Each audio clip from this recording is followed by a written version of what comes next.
Nasa 18.6% ng mga kabataan po sa Pilipinas ang hindi nag-aaral sa ngayon.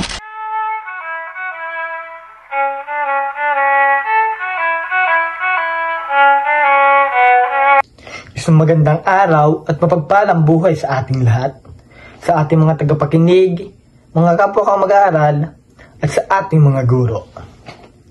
Ako ay si Charles Benedict P. Villalobos, BSc 2103.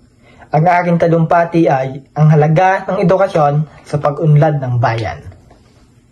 Ngayon, tayo ay nagtitipon upang pag-usapan ang isang napakahalagang bagay, ang edukasyon. Ito ay isang pundasyon, isang susi, at isang lakas na nagbubukas ng mga pinto tungo sa magandang kinabukasan. Ang edukasyon ay hindi lamang pag-aaral ng mga numero, formula o mga pangalan ng mga bayani.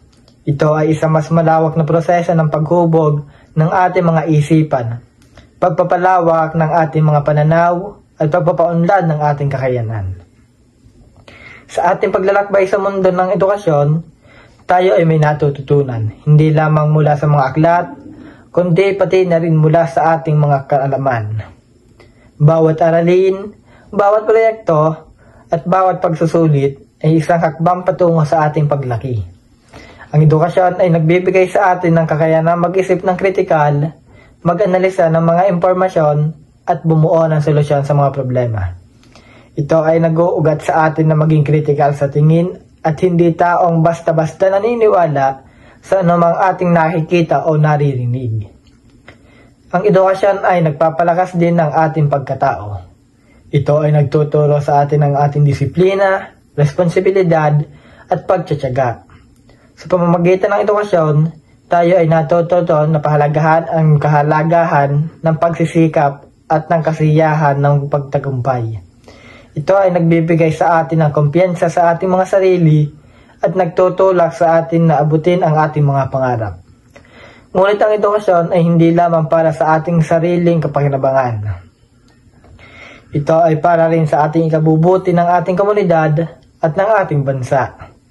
Ang mga taong may pinag-aralan ay mas malamang na makakapag-ambag sa pag-unlad ng ekonomiya, makilahok sa mga gawaing sibiko, at maging responsable sa mga aktibong mamamayan. Sila ay may kakayanang mag-isip ng malalim tungkol sa mga isyu na kinakaharap ng ating lipunan at bumuo ng mga solusyon na makakatulong sa lahat. Kaya naman, hihikayatin ko ang bawat isa sa atin na mabigyan ng halaga ang edukasyon. Maraming aral tayong mabuti, makinig tayo sa ating mga guro, at huwag sayangin ang mga oportunidad na ibinibigay sa atin. Ang edukasyon ay isang kayamanan na hindi ninanakaw ni numan.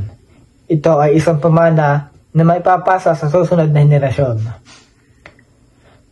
Sa wakas ng aking talumpati, nais kong mag-iwan ng isang hamon sa ating lahat.